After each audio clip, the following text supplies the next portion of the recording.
రైతు సంక్షేమానికి కూటమి ప్రభుత్వం విశేషంగా కృషి చేస్తుందని శ్రీకాకుళం ఎమ్మెల్యే గొండు శంకర్ పేర్కొన్నారు. బుధవారం గారా మండలం రామచంద్రాపురం గ్రామ పంచాయతీ రైతు సేవా కేంద్రంలో నిర్వహించిన రైతు అవగాహన సదస్సులో ముఖ్య అతిథిగా పాల్గొని మాట్లాడారు.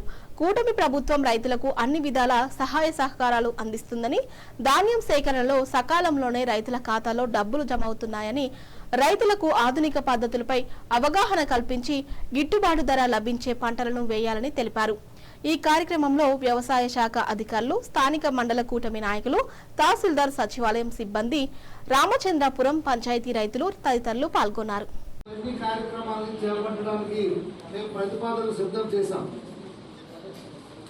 చంద్రబాబు నాయుడు గారు రాష్ట్ర వ్యాప్తంగా నీటి భద్రతపై తన విధానాన్ని మరియు ప్రధాన లక్ష్యాలను ఈ విధంగా స్పష్టం చేశారు.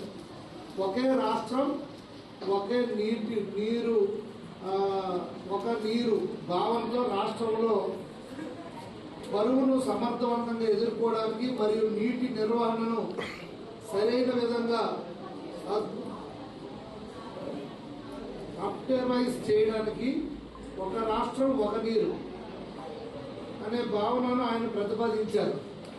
అంటే అన్ని నదులు అనుసంధానం చేయడం, పోలవరం నుండి బనకచెర్ల అంటే అనంతపురం దాటి రాయలసీమలో అక్కడ వరకు నీటి పంపించడం, మళ్ళీ పోలవరం నుండి ఇచ్చాపురం వరకు నీటిని పంపించడం, అలాగే నాగావళి అనుసంధానించడం, అక్కడ నుండి బహుదా నదిని అనుసంధించడం.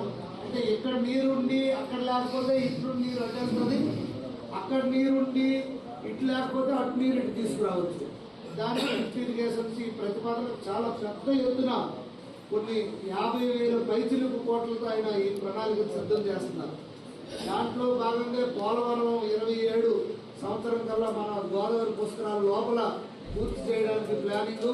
ఈ గోదావరి నీరే పట్టిసీమ ద్వారా పంపించి కృష్ణా నది దగ్గర విజయవాడలో నీరు ఉంచినందువల్ల మనకు శ్రీశైలం డ్యామ్ నీరు కిందకు వదలకుండా అక్కడ ఉంచుతారు. అక్కడ నుండి పులివెందుల జగన్మోహన్ రెడ్డి గారు ఊరికి చంద్రబాబు నాయుడు గారు ఎక్కడైతే ఇప్పుడు శాసనసభ్యుడిగా ప్రాతినిధ్యం వహిస్తున్నారో కుప్పంకి నీరు పంపించాం. మొన్న ఇది నిరూపించి చూపించాం.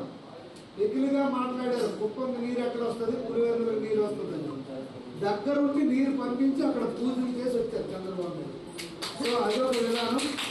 అదే నదుల అనుసంధానం ద్వారా అభివృద్ధి, నదుల అనుసంధానానికి అత్యంత ప్రాధాన్యం ఇస్తామని, రాష్ట్రంలోని ప్రతి ఒక్కరికి నీటి భద్రత కల్పించి అప్పుడే అభివృద్ధి సాధ్యమవుతుందని ఆయన పేర్కొన్నారు. దాంట్లో భాగంగా ప్రతి ఎకరాకి నీరు ఇస్తామని చెప్పాం. మొన్న కూడా పూడికి తీసాం. మీకు తెలుసు, గత 5 సంవత్సరాల్లో తట్టిన మట్టి కూడా తీసిన పరిస్థితి లేదు.